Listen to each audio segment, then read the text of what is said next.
जी ये सेटअप है इंशाअल्लाह जेड़ा पैनल है ना ਅਸੀਂ ਬਹੁਤ ਮਜ਼ਬੂਤ ਬਣਾਇਆ ਥਲ ਦੇ ਸਾਡੇ ਇਲਾਕੇ ਦੇ ਲਿਹਾਜ਼ ਨਾਲ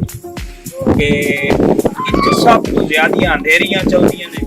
ਤੇ ਲੋਕਾਂ ਦੇ ਬਹੁਤ ਵੱਡੇ ਨੁਕਸਾਨ ਹੁੰਦੇ ਨੇ ਉਹਨਾਂ ਨੁਕਸਾਨਾਤ ਵਾਸਤੇ ਅਸੀਂ ਪੈਨਲ ਬਣਾਇਆ ਔਰ ਬਹੁਤ ਸੋਚ ਸਮਝ ਕੇ ਬਣਾਇਆ ਇਸ ਤੇ 3 ਇੰਚ ਦਾ ਚੈਨਲ ਲਾਇਆ ਇਸ ਚੈਨਲ ਦੇ ਉੱਤੇ ਹਟ ਕੇ ਕਿ ਗਾਡਰ ਤੇ ਵੈਲਡਿੰਗ ਨਹੀਂ ਕੀਤੀ ਇਹਨੂੰ ਰਬਲ ਬੋਲਟ ਨਾਲ ਲਾਇਆ ਸਾਹਮਣੇ ਲੱਗੀ ਤੇ ਉਸ ਤੋਂ ਇਲਾਵਾ ਸਾਈਡਾਂ 'ਚ ਪਲੇਟਾਂ ਲੱਗੀ ਹੋਈ ਹੈ ਗਾਡਰ ਦੀ ਕਟਿੰਗ ਨਹੀਂ ਕੀਤੀ पहला काम मैकेनिक वाला ये किया लोग गार्डर काट के ऊपर प्लेट ला देते हैं गार्डर कटिंग नहीं हुई गार्डर के अंदर प्लेट ला के पावर बढ़ाई अगर उस थले आके ये बैं पे रबड़ के पोशे खलोते हैं इन हवा जेड़ी शहर को सट मारे ते दूजे पासे घूम जाता है एवे कुमाड़ी की हवा सट दे विच घूम जाता है ये दा फायदा है सब तो ज्यादा ते इस दा नुकसानात बिल्कुल कोई नहीं है सेफ्टी करन दी कोई जरूरत नहीं हवा दे लिहाज नाल ना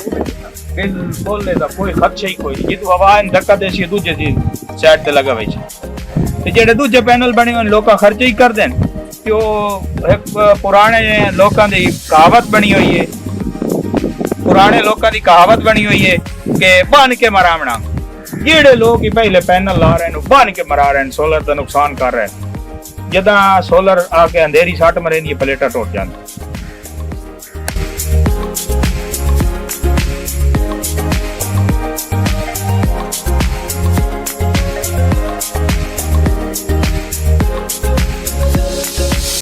जो तालाब वाला बनाया गया ये इतना क्यों बनाया गया जिससे ढेर सारा खर्चा किया गया है के फायदे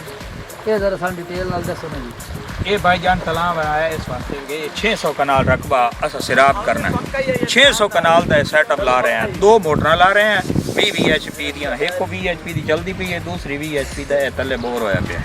ते तलां दे विच इकट्ठो सी ਇਹਦੇ 10-11 ਵਜੇ ਤਾਈਂ ਦੋਵੇਂ ਮੋਟਰਾਂ ਇਕੱਠੀਆਂ ਚੱਲ ਸਨ ਤੇ ਤਲਾਂ ਭਰੀ ਹੋਈ ਸੀ ਉਸ ਤੋਂ ਪਿੱਛੇ 10-11 ਵਜੇ ਤੋਂ ਮੋਟਰਾਂ ਹੀ ਚੱਲਦੀਆਂ ਰਹਾ ਸਨ ਤੇ ਤਲਾਂ ਦਾ ਪਾਣੀ ਨਾਲ ਰਹਾ ਸੀ ਲਿਹਾਜ਼ਾ 8-9 ਕਿੱਲੇ ਸਿਰਾਬ ਕਾਰਵਾਈ ਸੀ ਇੱਕ ਦਿਨ ਤੇ ਜੇ ਉਂਝ ਮੋਟਰ ਚੱਲਦੀ ਰਹੇ ਮੋਟਰ ਦਾ ਮਜ਼ਾ ਹੀ ਕੋਈ ਨਹੀਂ ਉਂਝ ਬਹੁ ਚੱਲੇ ਨਾ ਤਾਂ ਦੋਵੇਂ ਮੋਟਰਾਂ ਚੱਲ ਕੇ 3 ਕਿੱਲੇ ਰਕਬਾ ਸਿਰਾਬ ਕਾਰ ਵੰਜਣਾ ਸਾਜੀ ਤੁਸੀਂ ਇਹ ਦੱਸੋ ਬਈ ਜਿਹੜੇ ਹੁਣ ਨਵੇਂ ਸਾਡੇ ਕਾਸ਼ਤਕਾਰ ਵੀਰਾਂ ਜਿਹੜੇ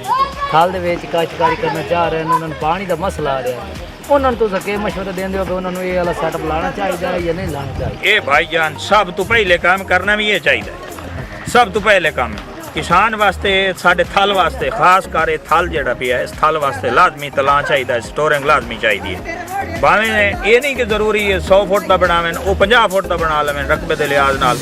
वो 25 फुट का बना लैन वो 30 फुट का बना लैन जितना ही बना लैन कम बना लैन स्टोरेज लाजमी करें इस चीज़ की स्टोरेज फायदा है तो ये मार शफकत सियाल साहब हैं उन्होंने दे रहा है वो असी सैटअप लाया ये 3 मोटर का सैटअप किया मैं आके तो ये पूरा का पूरा नक्शा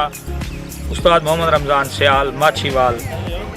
ते जुगाड़िए के नाम तो मशहूर हैं अल्हम्दुलिल्लाह इलाके के किसानों नाल तामन करना है ते करदा रहना है इंशाअल्लाह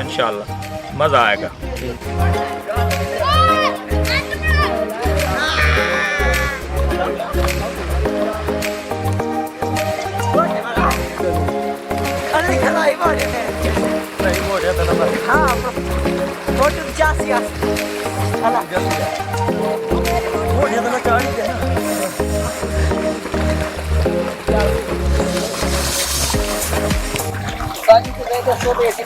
मोटर से चल रही है तो सराज सर पानी बहुत ज्यादा गहरे होने ये